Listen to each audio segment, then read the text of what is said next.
People die in an attack on a tourist bus at Luxor in Egypt. Gardaí in Dublin are investigating a violent sexual assault on a 13-year-old who's now pregnant.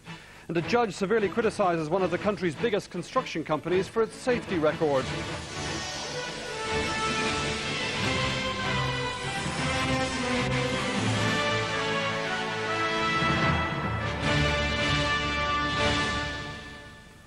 Good evening, welcome to 6-1. Also in this evening's programme, Gardaí in Ballinasloe in County Galway are questioning a man in connection with the death last night of a 37-year-old garage worker. Hopes are raised of a diplomatic end to Iraq's continuing confrontation with the international community. And a report in a British newspaper says Wimbledon Soccer Club looks certain to move to Dublin within the next 2 years. But first, a 13-year-old girl who's pregnant as a result of a violent sexual assault is expected to apply to the courts this week for the right to travel to England to have an abortion. The girl is currently in the care of the Eastern Health Board. It's the first time a state agency has been involved in such a case.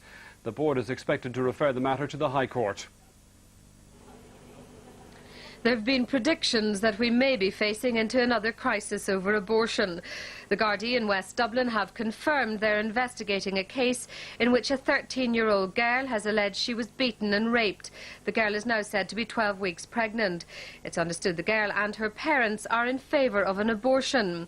The girl has been in the temporary care of the Eastern Health Board since early September, a week after the assault. This is the first time a state agency has been directly involved in such a case.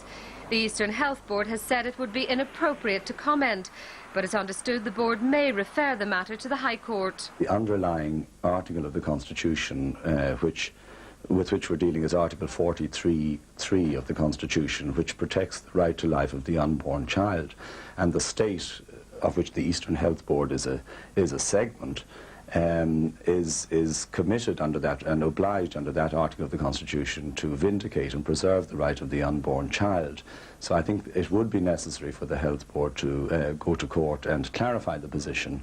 A prominent social worker has accused the government of again asking judges to make up for the gaps in legislation. I think they have to bite the bullet. I think they have to really look at this very thorny, controversial, painful issue and make sure that we don't that we're not presented with these kind of dilemmas time and time again, because this issue isn't going to go away.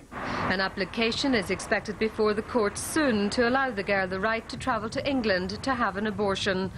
Roisin Duffy, RTE News. In 1992, the so-called X case led to a change in the law on abortion in this country. Our religious and social affairs correspondent Joe Little has been looking at the way in which legislators responded to that landmark decision. In 1992, the Supreme Court ruled on the case of a 14-year-old girl who had been refused permission by the High Court to travel abroad for an abortion. The effect of the judgment was to allow abortion where there is a real and substantial risk to the life of the mother, which can only be avoided by the termination of the pregnancy. The judgment said a risk of suicide may be a real and substantial risk to life. Soon afterwards, the Albert Reynolds-led government proposed that citizens here should be given the right to information on abortion services abroad, and that women should have the right to travel abroad to end their pregnancy.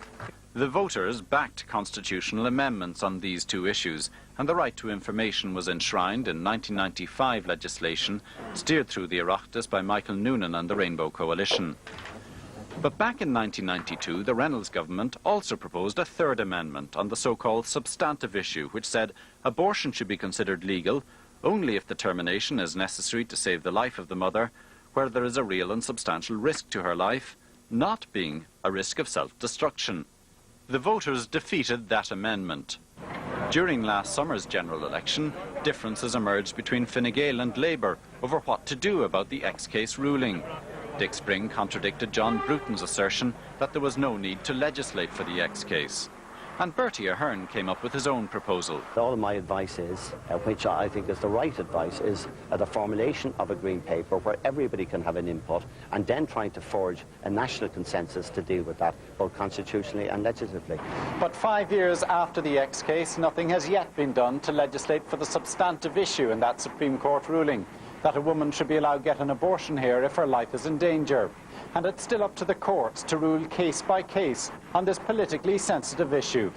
Joe Little, RTE News.